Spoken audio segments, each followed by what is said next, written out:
Depuis la loi climat et résilience du 22 août 2021, le projet de plan pluriannuel de travaux, dit le PPPT, est devenu un outil structurant pour les copropriétés en France. Aujourd'hui, les copropriétés de plus de 15 ans représentent environ 80% du parc immobilier en France, soit entre 700 et 750 000 copropriétés. Une fois voté en Assemblée générale, le projet devient le plan pluriannuel de travaux, dit le PPT.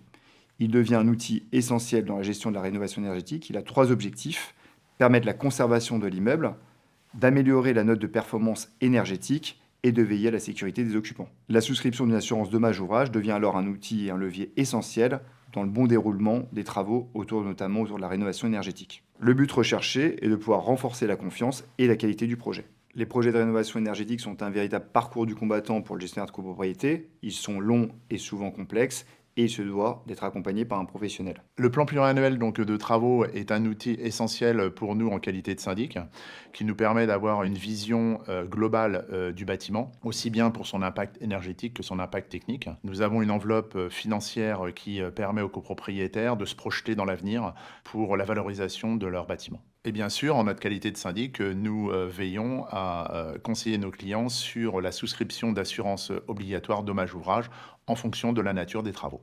En effet, un très grand nombre de travaux de rénovation énergétique sont soumis à l'obligation de souscrire à une assurance dommage-ouvrage. Elle est régie par la loi Spinetta de 1978 et couvre les dommages qui compromettent la solidité de l'ouvrage et le rendent impropre à sa destination pour une durée de 10 ans à compter de la réception, sans recherche de responsabilité immédiate.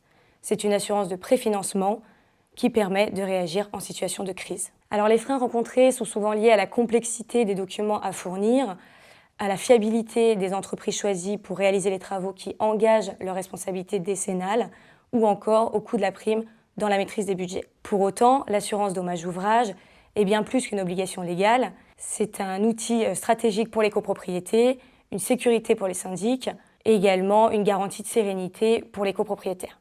Pour accompagner nos clients, nous avons mis en place un guide explicatif, des formations théoriques, un accompagnement téléphonique avec des interlocuteurs dédiés et un suivi personnalisé de chaque demande.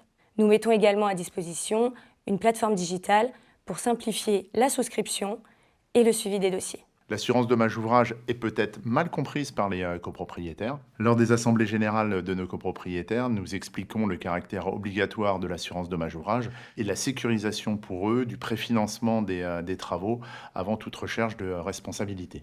L'obligation de souscrire à une assurance dommage-ouvrage est souvent vue comme une formalité administrative importante pour les copropriétaires et également comme une contrainte budgétaire.